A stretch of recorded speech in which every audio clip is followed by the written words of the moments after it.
Hello, everybody, and welcome back to the Super Bowl podcast, episode number 29. My name is Braden Dorman, alongside me, David Arnold and Harper Hauk, and he's already laughing. I don't know why. Why are you laughing, Harper? No, just the face David made. Sorry. I'm a funny guy. Yeah. I'm a fun guy. Goofy goober. Yeah. Okay. Yeah. Good start. No, I'm just kidding. We have a special guest with us today. It is Kinsey Koeltzow. She is the former catcher for Grand Canyon University softball team, and now the grad assistant for the team, and also just a woman of Christ that's been evident in everything we've seen you do. The former catcher of a past guest we've had on, Ariel Thompson, and I know you two are pretty tight. I'm excited to talk about that as well. But Kinsey, thanks for coming on. Yeah, thanks for having me. Yeah.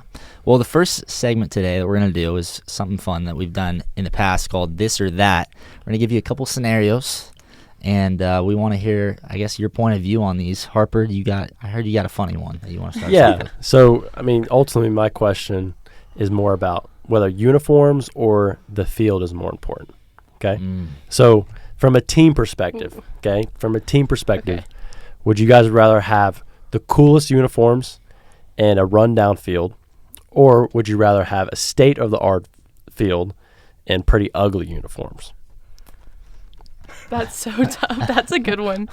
Because we're kind of like, look good, feel good, play good. Right. So I'm like, And what would you say GCU has right now in those categories? Uh-oh. we got both. We had both, yeah. I agree. Blessed to have new uniforms this year, so excited to break those out. You don't get to wear them. Yeah, but the girls look good, so that's all that matters. I'm here, here to support them. So, yeah, we have a great field, great people taking care of it, so we have it all. But So which one? I mean, I'd rather have a better field, honestly.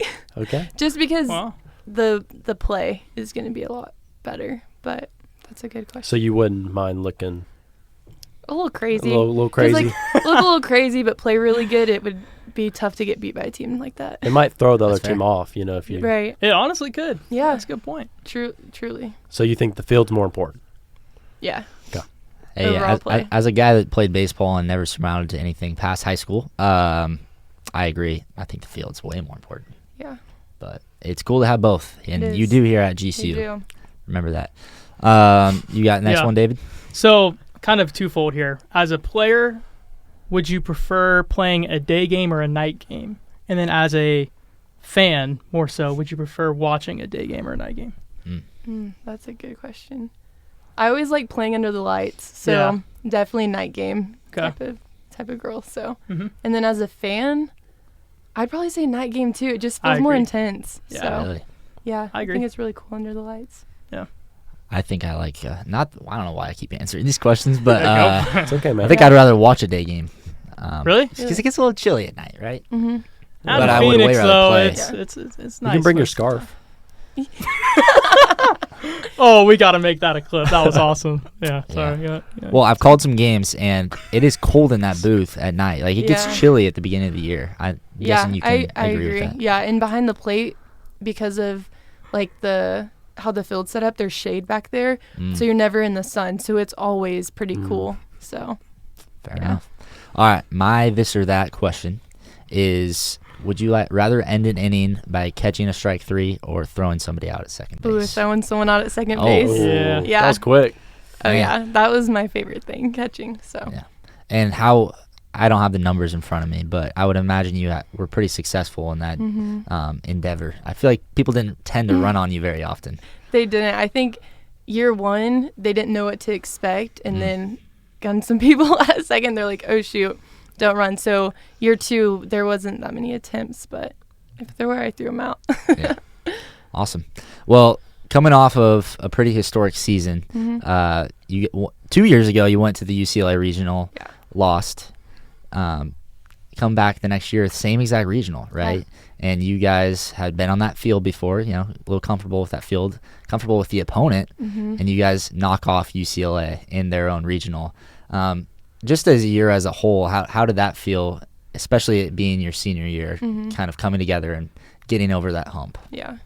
Man, I feel like after the first year, we kind of like got our feet on the ground, of course. Like, it was a whole new team, whole new dynamic. We were figuring things out. First time GCU had ever been to an NCAA tournament. So we were always, of course, proud of that, but more so to come back, beat out the beat the team that had put us in the losers bracket ultimately. And then, to have that kind of revenge, like we kind of came in being like, let's go. We're not a new face anymore. Like we're ready to rock. And this is GCU softball now. Like we're not who we've been. And again, like setting the record that first year was really cool to see the standard and then to build off that, come back, be the first team to have an NCAA win even they were, I think, number 2. Yeah, 2 seeded.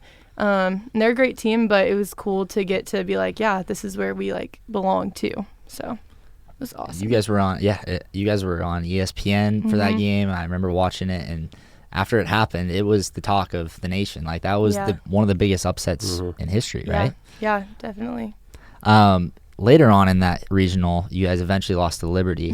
But I thought one really cool moment was after the game when you guys all circled up and prayed. Yeah. I'm sure, I know for a fact that you are praying each game, but to get to do that not only on ESPN, but with the other team and another Christian school in Liberty. Right. Can you explain how probably weird that moment was, because your career is over, right? But also just a kind of a cool way to go out.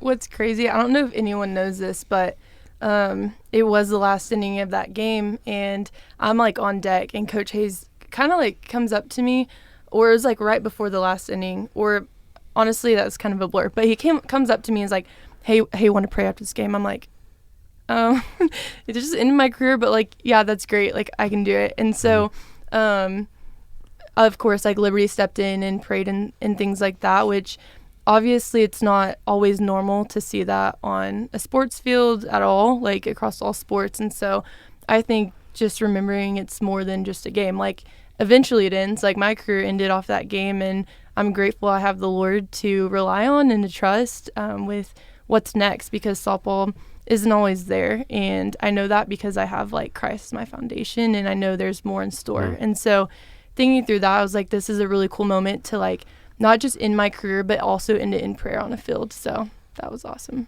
Can't ask for much more than that. Oh, yeah. Very cool. And I think like digging even deeper in this conversation, you guys were just opposing each other, Liberty and GCU. Yeah.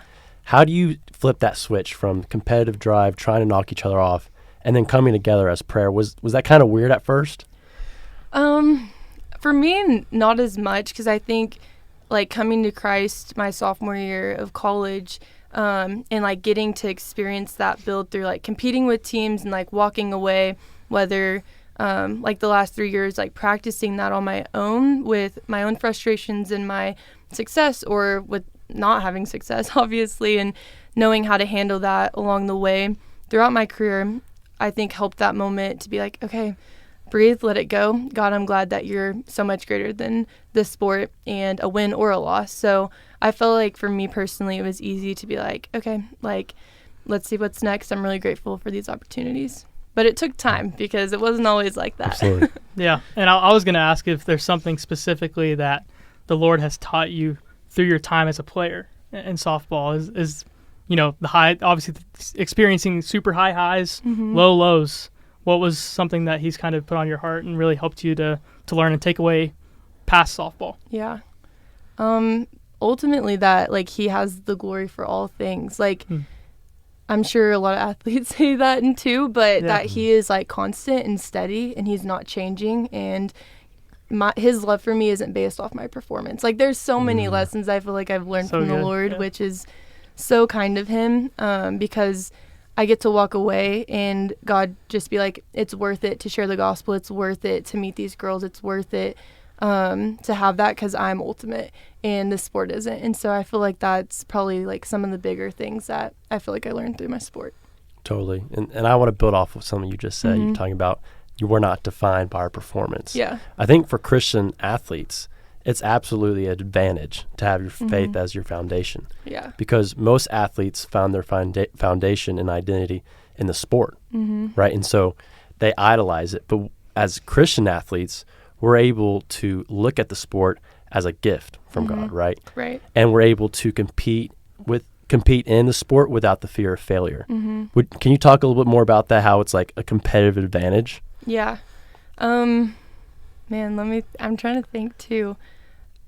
Because, I feel like for me, it was easier to hold on to the harder things and to mentally go down this path of like, oh, I didn't perform well, coach is thinking this, and just having all these negative thoughts of like what was happening around me when I was failing. And as a Christian athlete, being like, okay, like my failures don't define me. I can walk away knowing that the Lord loves me, that he sees me, that, man, it's more than a sport, and it just helped me let go of all the negative thoughts. Like I could retrain my brain to I think of Philippians 4:8, whatever is true, right, noble, pure, like lovely, admirable, excellent, like those things. And I would filter those things, and I'd be like, okay, brothers and sisters, whatever is true. And I'd stop there and be like, yeah, a lot of these things are lies. So just kind of coming back to God's word and his truth of, yeah, even our thought process as athletes, because I think, they talk about the mental side of the game and knowing how like Christ cares about our thoughts and all these things. I'm sure you could go on, but I feel like the biggest thing is knowing that, yeah, God doesn't change even when our performance does. It's pretty obvious that there are a core group of leaders that have really set the foundation that like the Lord is going to be a part of this team. Like the Lord is, well, not only a part, but like the leader of this team. Is that kind of like is that become more and more obvious for players coming in? I know it's a big roster and you can't reach everybody, but has that kind of been something that has been more noticeable for girls who are coming in each year? Yeah, I think so. And I think Coach Hayes does a great job at really setting that standard. Like he came in, he recruited girls, he recruits high quality character girls, and that's something I respect a ton about him. Obviously, we want athletes that are super competitive and good at what they do. And yeah, you have people who believe different things on the team and who have curiosities and are in different maturities with their faith as well. Yeah. But I think he comes in and he's a man of God that tells us the word and encourages us, spurs us on, and kind of sets those standards. So I'm like, from the top, it filters down. And then there's definitely core girls that would lead Bible study or just engage in those spiritual conversations a lot and build that. So girls coming in, younger ones, see the upper class and being like, hey, like, yeah, you're here to play softball, you're here to compete and push each other, but we're going to talk about the Lord. We're going to talk about what God's done in all of our lives. And I think girls have come in and been like, okay, what is this? You have a freshman come in and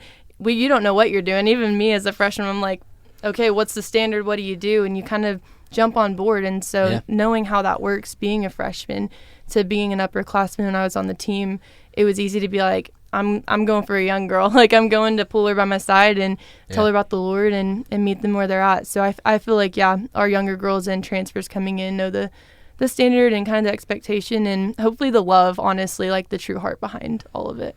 Yeah. How important do you think that time with the team, whether Bible study, small group, something like that, like how important is it to kind of set your mind on Jesus and have something outside of softball to connect with? Because I feel like that makes you more like sisters, right? That time where you're spending with the Lord and with something greater than the game of softball. How important do you think that's been for you guys? Oh, incredibly important, of course. Yeah. And I think it's been so important because even as athletes in general, whoever you are, like, you talk about sports is probably all you hear from your family, your friends, how's it going, talking about things outside of it. And then again, coming back to the Lord and just who God is, knowing him, what Jesus has done for us. It is a different relationship with the girls that you build. And so I think it's definitely really important. Becoming the grad assistant for GCU, I'm sure there are multiple reasons why you decided to do that. Maybe looking to get into coaching. I'd love to hear if that's the case.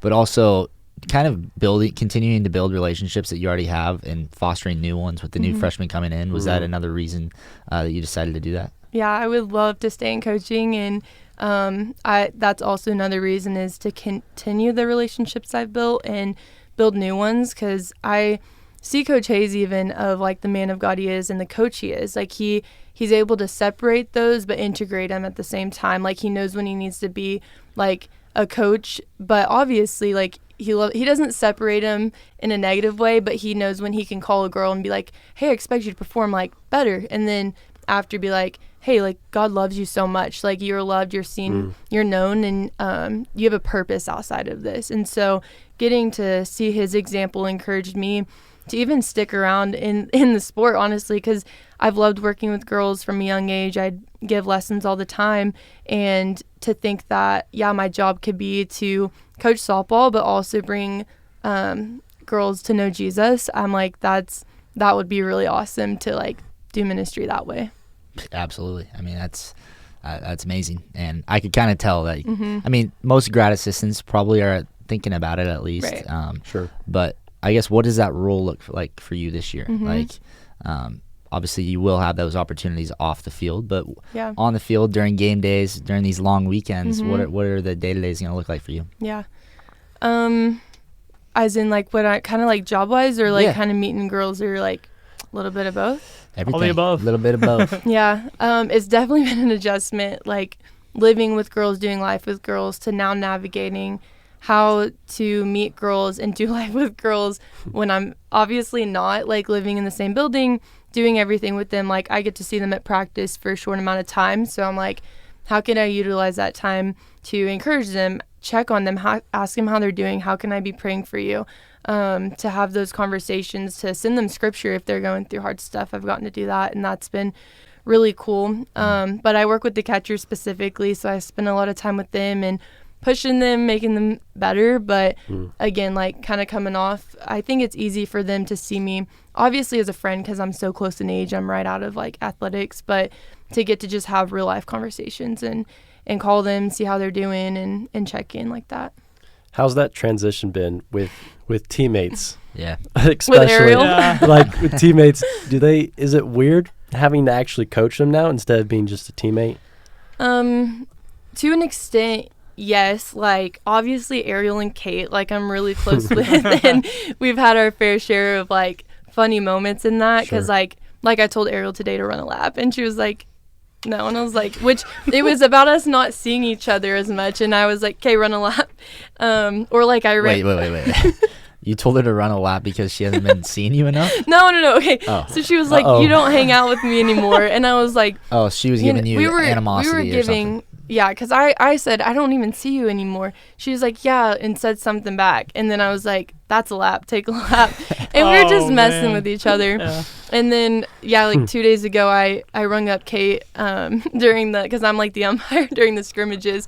And she looked at me. She's like running down the line. And I was like, strike. And she was like, no. And I was like, yeah, it was a strike. And she came on the field, and I was like, did you think, like, we just talked it out, of course, but it's just a funnier dynamic. But I mean, coaching like the catchers, it's been really cool because those younger ones have looked up to me. Even when I was playing, they'd be like, help me get better, like teach me. Like they kind of like it was fun because I would coach them, but obviously I was getting my work in, so there were limitations with that. But it's been sweet to see like them look up to me and learn from me from the beginning, and then now being on the other side of it, it's easier because we have a freshman who just came in and a junior transfer, and then the other two younger girls who have been here, there's a senior and a sophomore, and so them two looking up to me already, and then having the other girls come in and just be ready to work, it's been really easy. They've respected me a ton and me coaching them, but also again like being friends because it's just a lot of fun. So now that your playing career is finished, right? After a little bit of time, do you miss playing, or are you happy that your career is kind of like come to a close? Is that something that if you had the option, that would have been like a real thing to consider playing back? If I had an option, I'd really consider it. Especially, I think season coming around the corner. Right. Ariel and I were just talking. She's like, I'm getting excited, like nervous, and I'm like, that's like, I am too, but it's never hit me. I mean, I've played for so many years. It's all I've known. So this is the first spring that I won't be playing softball. And the fall was interesting because it still felt like downtime in a sense, but I would let you know after the spring season. But I definitely miss it. I wish for anything I could be a part of this team because crazy talented, great personalities. I mean, it's going to be a fun year. So I'm just grateful to be a part. So I know as athletes, we spend so much time, time and energy and effort focusing on our sport. So now that, going off David's question, now that you've been able to transition more into a coaching role, are you utilizing that time that you would have been in athletics in different areas of your life? Yeah, I think, I mean, my schedule's still like, it's busy in a different way.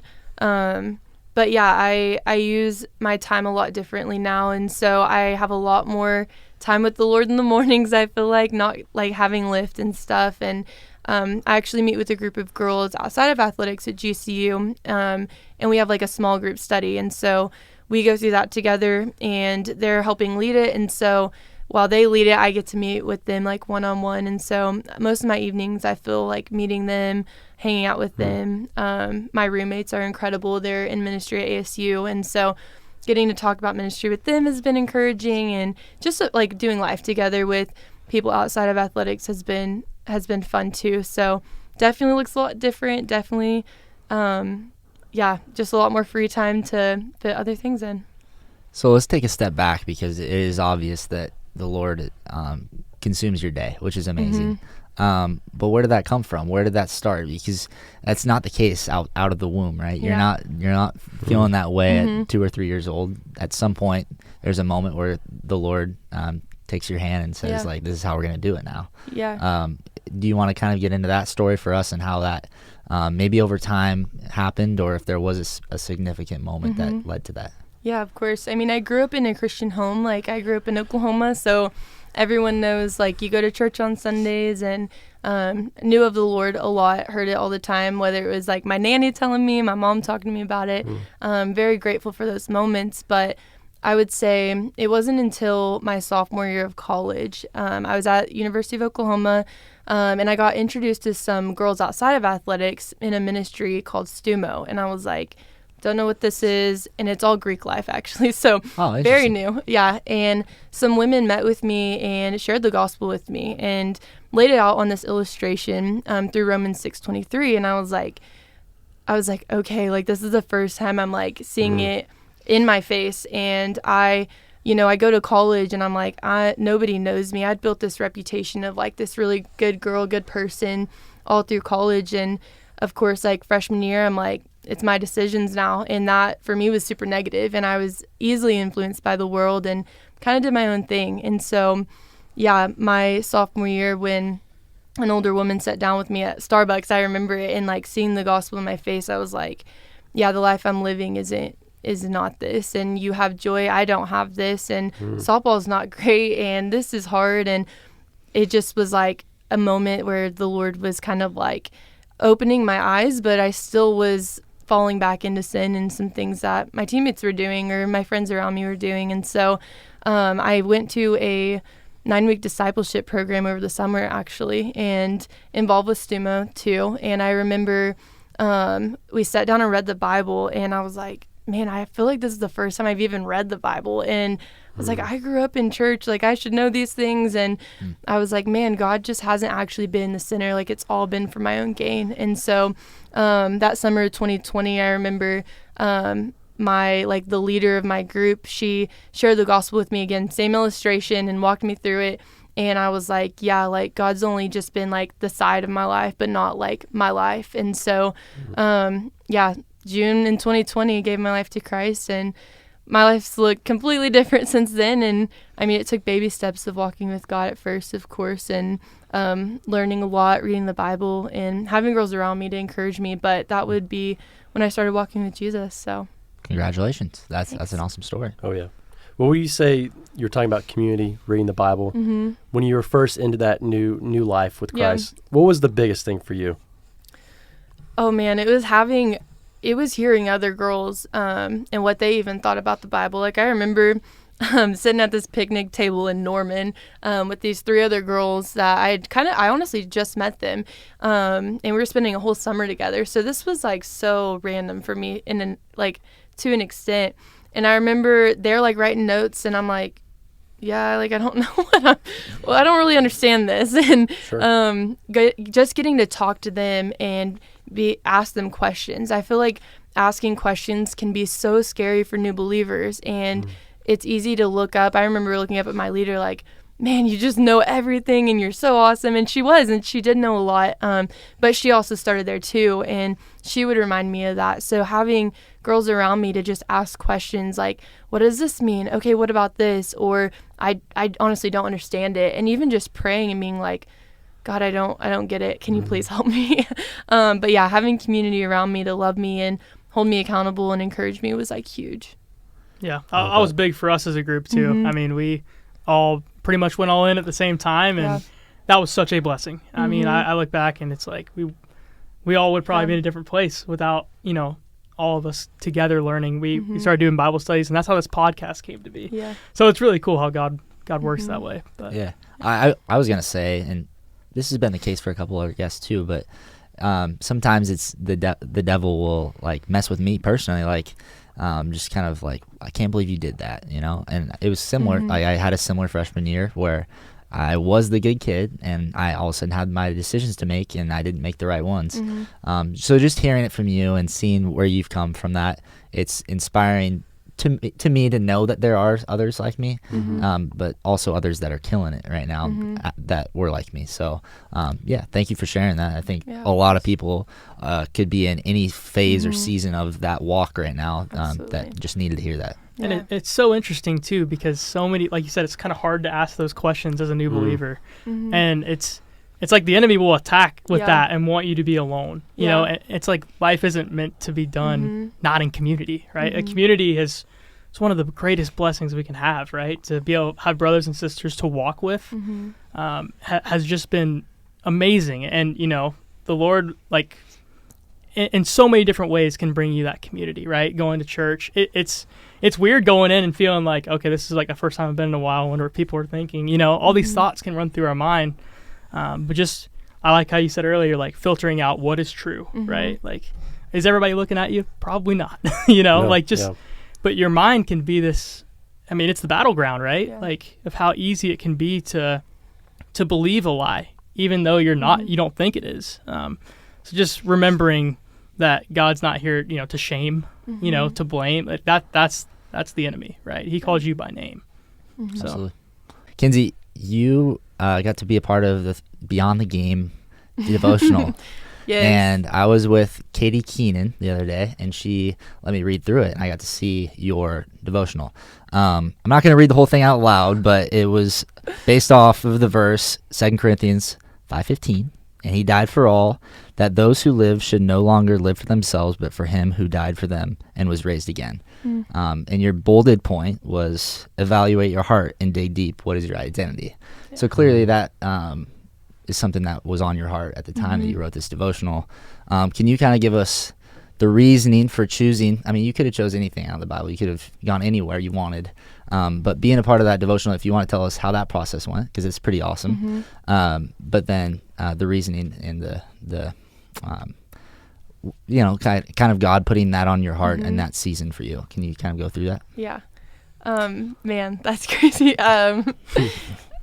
Yeah, I think writing that in the time, I remember something that kept coming to mind whenever I was like, came to Christ was like, it kept coming up was like identity crisis. Like with sports, it's like there's just this huge identity crisis that we have. And we're always looking to put our life into something or identity into something, whether it's like being an athlete or being like a professional Olympian, like all these things as like athletes, or even outside of that, whether it's your job or something, like we're all looking for an identity and something to like call ourselves. And so I remember thinking about that and being like, yeah, now my identity is Christ. Like, I hope that when other people see me, they don't see me as like the successful softball player, the failure softball player, whatever it is, softball player that I was, but truly like a woman of God and a sister, a friend, like who loves Jesus more than anything and knows that like her identity is in Christ and not her sport. Like, win or lose, like success or fail, like she's constant because Christ is her foundation, and I don't change based on anything else. So I remember having moments where I would have to just sit and think. And so when I was like, evaluate your heart and dig deep, I'm like, my hope is for people to just kind of sit and rest in that and really actually like be like, what actually is my identity? Like, what is it? Whether it's your sport or this lie that you've bought into or whatever, I mean, whatever it is, to be able to just actually sit with that and think about it. Because I think it's easy to be like, oh yeah, my identity is in Jesus and like just going to keep going. But what does that actually mean? Like, is he your whole like life? Is everything you do like for the glory of the Lord, or at least walking that way to be more like Christ? And so, yeah, he died for us and covered our sin. And so it's like, yeah, he's worth like praising. He's worth like the glory. So Yeah, I mean, Wow. bars. I think it is like you can always say like, yeah, I'm more than a softball player, but yeah, only your actions will be able to back it up and Sure. allow people to see you that way, right? A couple weeks ago we had Bryce Drew on, and we asked him kind of a similar question, like, how do you want to be remembered? And he said he didn't want to be remembered for the basketball stuff, right. and he's well on his way to be a guy that will be remembered for so much more than what he did on the basketball court. So I think that's just such a challenge, and such a cool challenge for student athletes to work on each day. Harper's more than a swimmer. Like he's this, and this, and hey, I also swam, right? Like that's the point you want to get Sure. to, and I think that's a really cool challenge for athletes.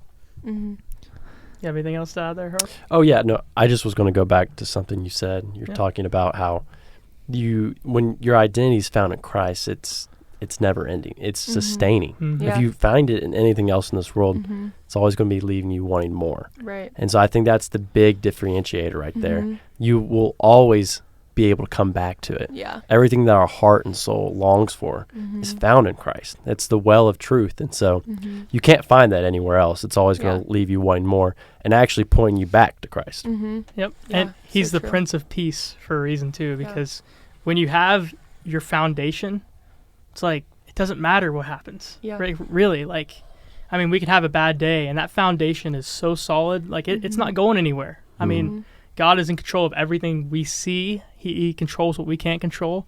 And so really when we're on his team, it's like, what is there to fear? If God is for us, who could be against us? One of my favorite verses in the scripture, Romans 8:31. It's like, it's so true when you think about it. And I think being still and knowing that he is God, another scripture, right? Like, Right. I think it is easy, even for me as a Christian and as a follower, to go run after and chase after these things and not sit and like, just be like, wow, like he loves me enough to die for me, and now it's my opportunity to live for him. Like, and just resting, knowing that no matter what happens, man, I'm his son, and that can't be taken away through a sport, through an achievement, through my job, through anything. It's simply something by grace. I think the enemy really does have this agenda, and that's kind of been more of a recent revelation in our world, where it's like, even you think about sports, like people aren't playing 3 sports anymore. They're playing this one, like focusing in on this one thing. I think that can be looked at from a broader perspective. Like people are being forced or told that the right thing to do is to focus on one thing and be really good at it. And then they will be known for that one thing. Like that's just inherently what will happen. So to find more than one thing to be good at, and so you don't have to fall back and be completely crushed by failures that are going to happen on the field as athletes, because you're not just going to win every time, but rather having that backbone that is the Lord to fall on, and it just feels like a pillow when you fall down, right? Yeah. So I think that's really cool. Yeah, something I think about on that of like eternal perspective, I remember hearing a talk one time, and this guy was like, I asked this really successful businessman, like, okay, what are your plans after this? And he's like, oh, like I'm gonna go make a lot of money. He's like, okay, and then what? And he's like, well, then I'm gonna like buy a car and do this and do this. He's like, and then what? And he's like, well, I'm gonna pay for my kids' college. I'm gonna do this, all these things. He's like, okay, and then what? And he's like, well, then I'm gonna retire. And he's like, okay, and then what? And he's like, I see where you're going. And then he's like, no, then what? And he was like, well, I guess, I'm gonna have grandkids. My kids will have kids. He's like, and then what? And he's like, well, then I I'm gonna eventually die. Like you get to the point where you're like, I'm gonna die. And he's like, and then what? And the guy was like, whoa. And I was like, dang, like that even hit me to like, you come to the end of yourself, and it's easy to think of like what you're in right now. Like the reality is you'll hit hard times. Like the reality is you'll have good times. Like the reality is God is in all of that, and he is ultimate at the end of the day. Like when you do die, there is life after this, and you get to that question, and then what? And then it's like, man, you hit reality of like this life it ends soon. And so that was like crazy for me, but 100%. It was awesome. That's an awesome story. It actually made me think of, so there was, I forget who did this, what pastor, but he brought up a jump rope or a little rope, right? I know where you're going. And there's these little, like the handles that you hold, right? And he's like, this is your life.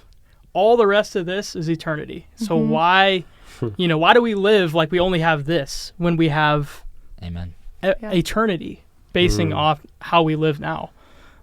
So that kind of reminds me of that eternal perspective. It's so hard to think of because when we think of eternity, it's like we can't comprehend that, Yeah. But it's there. It's real. It's true. And how we live today matters for tomorrow. Yeah. Totally. So And true. what's one of the few things everyone on earth holds in common?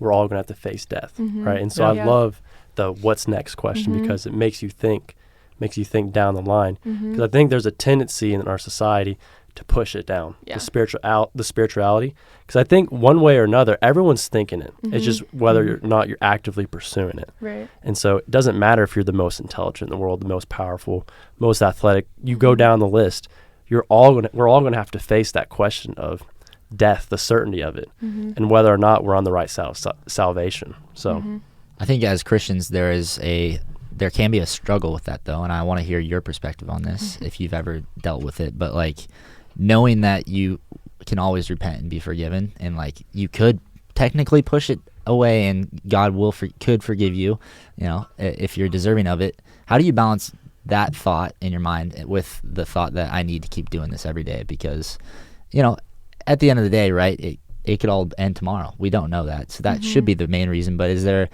anything that pushes you to continue to get into his word and continue to grow your relationship with him on a daily basis? I mean, I'm just like, I want to know God deeper. I just want to know him. Like, he's so vast and like beyond our understanding. We'll never have him figured out. But I'm like, man, like I want to know his word. I want to live by it because, he sent his son to die for me and cover my sins so that I can have a relationship with God. And because of that, like, who is more worthy to praise and who is more worthy to get to know and to see in everyday life? Because it's easy. I mean, we have these flows of our life where we like miss. Like, I've definitely had seasons where I'm like, okay, I'm struggling to get in the word. I'm really struggling to be like consistent or whatever it is. It's like God loves me either way. And I know that me getting the word every day doesn't save me like Jesus does. But because he does, like, I want to know God more. Like, I want to love him more. And even in the hard times, whether it's not, if I'm having like a harder time in the word, I'm like, okay, prayer, of course. Like, I try to obviously have all of that together, but when I don't, it's like, how can I fight to like spend time with God? Like, I want him to be the first in my days, in everything I do. And so how else can you not like do that, but to like get in his word and see what he says for himself?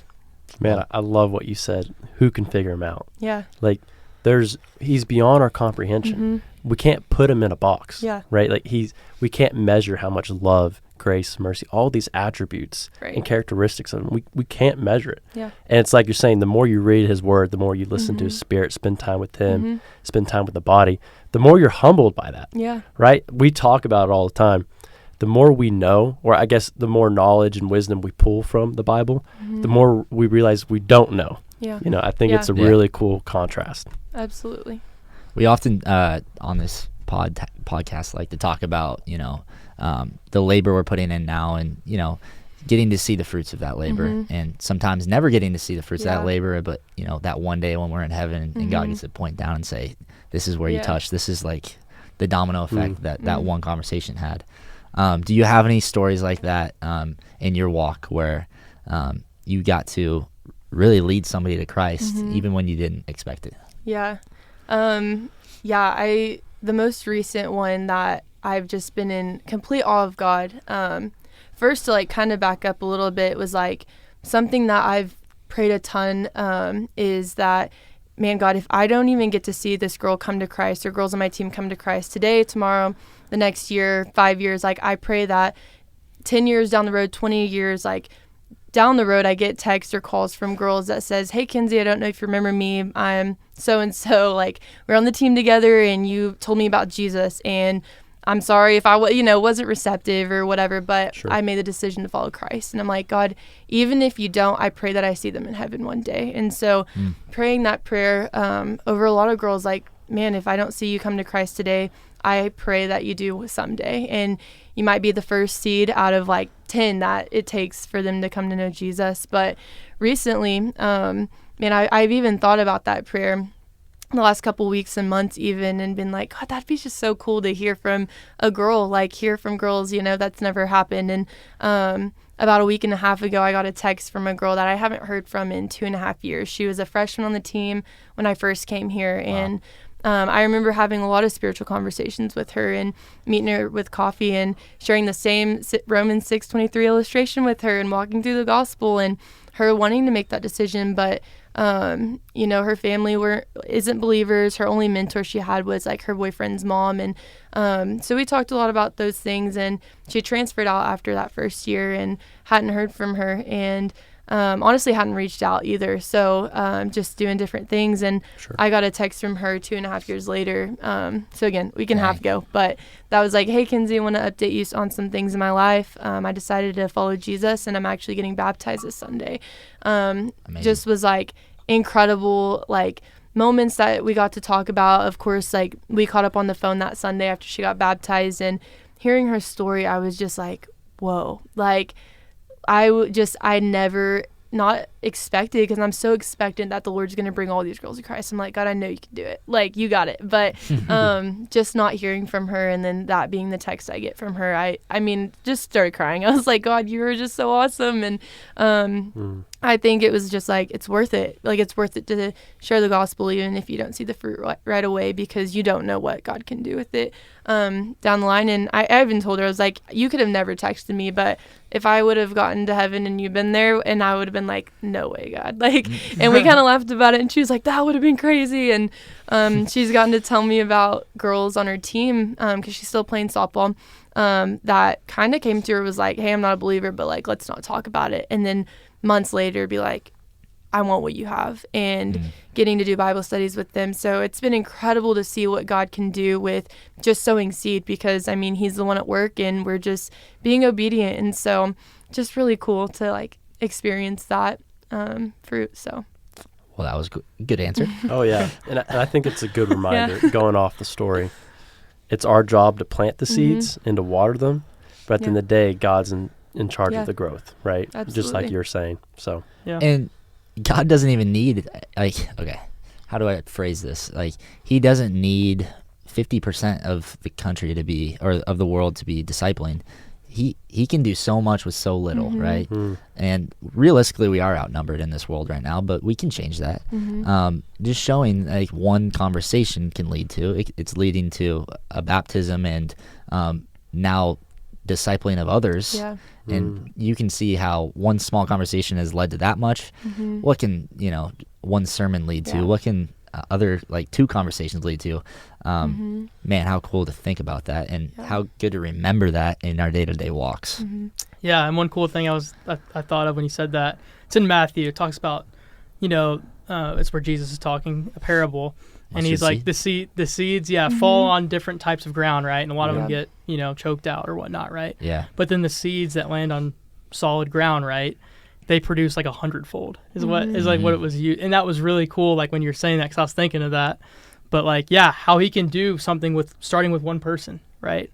Like, I mean, even Paul, like he turned Paul, Saul into Paul. And then it was like, he went to work and did so much. And it was like, man, you just can never count out anybody, because you can't count out God. Yeah.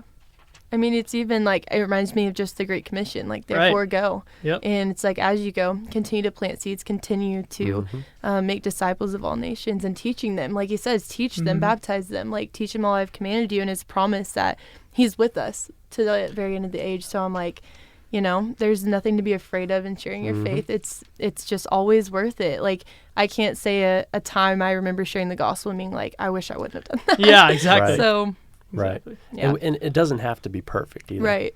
Like you just said, the Lord will always be with us. He gives us his spirit to guide our mind and our heart and our thoughts, like everything. And so as long as we're first pursuing him and his spirit, it could be as simple as sending a text or a phone call or a conversation, like we're saying. We don't know the impact these things can have, but it's really important just to be unashamed and bold in every opportunity we get. Yeah.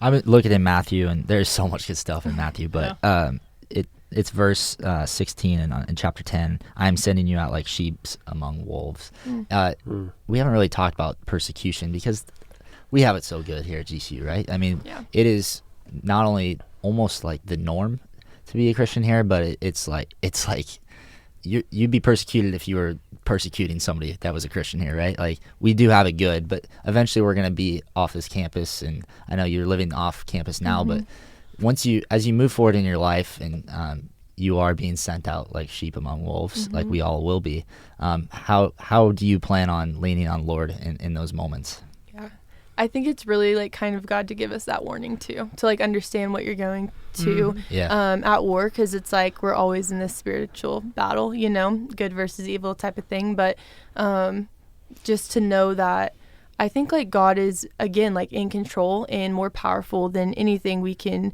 ever imagine. And so I even think, I can't remember where it's at, but it says like, oh man, it says like, you believe in me good, but even like the demons believe that and shudder. Yeah. And it's like, even they know their place, and we know that whatever we go against, like the Lord is greater and stronger and way more powerful. And so having him on our side, we know that we don't have to go through it on our own. Like, I don't have to do it out of my own strength, but I can lean into the Lord no matter what like challenges I face, because I know who's over all things. So isn't that so cool? It goes on to say there, like, you're going to be arrested, but do not worry. Like, and you know, we're not going to probably be we're lucky enough to be in a country where we're not going to be physically arrested, but we can be mentally attacked in different ways, and that can be illustrated through that, and we don't have to worry about it. And that's, I mean, we're so lucky. And there are people in this world that don't have that luxury, but they do have the luxury of this word that they don't have to worry. So yeah, I mean, we are just so lucky, I think, is what I've taken away from that. Yeah, even think about the worst case scenario. Remember what Paul said, to live is Christ, to die is gain. Yeah. Like, the worst thing that can happen to us is death. And we actually know that's going to be a rejoiceful day. Right. And so, like, it's very freeing knowing that we can go out there and be bold and unashamed. And, you know, even death, the worst outcome, is in our gain. So. All right, Kinsey, this has been awesome. I guess my last question, at least, would be, is if you would be willing to go there, is there something that God has put on your heart recently? Is there something that you're wrestling with him right now? Because it is an up and down walk, right? It's not like it's perfect every day. Yeah. But God wants it that way. Is there something you're wrestling with him right now? I feel like God has been really good and really kind, and I've gotten to see a lot of his goodness recently, and I'm really grateful for that. I feel like God right now is probably teaching me more of the power of prayer, and I think I'm just going to flip to it because it's a really good verse that I feel like That's pretty. Is what? That's pretty. Thank you. I didn't do it, but I came with it. Is in 1 John 5, and it's 1 John 5, 14 through 15. It says, "This is the confidence we have in approaching God, that if we ask anything according to his will, he hears us. And if we know that he hears us, whatever we ask, we know that we will have what we have asked of him." And even recently, like, I have like a bookshelf in my room, and I was kind of going through old journals, and I have a prayer journal, and I was like, that I hadn't really looked at in a while, and I opened it and I was like, oh wow, God has answered so many of these things. And I was like, oh my gosh, like, God, you are so good. And again, like the girl coming to Christ and hearing from her, I feel like God is like, yeah, I hear you. Like, I see you, and I'm answering these in my time. And I want people to come to know me. I want to give you good things. Like, I'm a good father, and I give good gifts to my children who ask. And so, yeah, I feel like God is just teaching me a lot through that. That's amazing. Yeah, it's so cool how you journaled it too, because sometimes, for me at least, and I do journal some too, but when I go and look back, I realize I'm living a prayer. Yeah. Like I'm like, wait a minute, I've been asking for all this other stuff, and you know, like, it feels like I haven't got stuff answered. And then I look back and I'm like, look at God's track record, you know, like, that's crazy. So that's cool that you have it written down. And I would recommend for everybody watching, like, to write down your prayers, because absolutely, man, you wouldn't believe the amount of them that the Lord will accomplish. I mean, not only the power in the prayer itself, but the power in looking back and understanding truly how good that our Lord is. Oh yeah. I mean, there's multiple reasons to do that. So I absolutely agree. Yeah, and to even go back to prayer, I think we have a tendency to try to make it eloquent and super, super pretty and pleasing to him, and that's good and good and all, right? Yeah. But also we can just wrestle with God. We can just be Yeah. honest with him. Like, he wants to hear things we disagree with. He wants to hear the things that we're confused about, the things we're wrestling with. But he wants us to come to him and Right. talk about, not look Yeah. to the world for the answers. He's like, no, come here. Let's talk about this. Let's work through this together. So we had a sermon a few weeks ago about the power of prayer. Yeah. This conversation Yeah. made me think back about it. And our pastor was saying, if you don't know how to pray about it. Pray, Yeah. Lord, Yeah. will you show me how to pray better? Right. Yeah. Like, it's as simple as that. It does not have to be structured and super eloquent. Yeah. And I think, too, when we lack prayer, we're relying on ourselves a lot. And we're like, because I look back at that and I'm like, yeah, it wasn't what I did. It was truly getting to, like, bring these people to the Lord. And like you said, it doesn't have to look pretty. My notebook, a girl did this and showed me, but you open it and I have, like, things written down, not, like, paragraphs. So it's like, oh, these things, and I'd circle it once. So every time I pray for it, I'd circle it. So the circles get darker and it's like bubbles across the page. And then if they're answered, I like highlight them. And so that was helpful because it's easy to just see, like, yeah, I'm going to pray for this person. I'm going to pray for this situation instead of like, I mean, I still write out my prayers, of course, but it was like a super fun thing to do and get to see over time. But anyways, going back to that, like, I feel like if we're not praying, we're totally not depending on the Lord in a lot of things. And again, how can he get the glory if we feel like we're the ones who did it? Love Amen. it. Well, anything else, gentlemen? I think we're wrapping it up here with Kiko. Yeah, Kiko. There we go. We threw it in there. Yeah, we got to get for you, it. Ariel. Or coleslaw. Some No. Oh. That's a bad one. Kinsey Koeltzow. No. Kinsey, Kiko, coleslaw. Yeah. All right. I'll Anything take it. else that you want to tell the world? This is your chance. Everybody's watching. Everybody. Everybody. Follow Jesus. He's worth it. Boom. Love it. All right. Well, that's going to wrap things up. Thank you so much for sticking around and watching this entire amazing episode.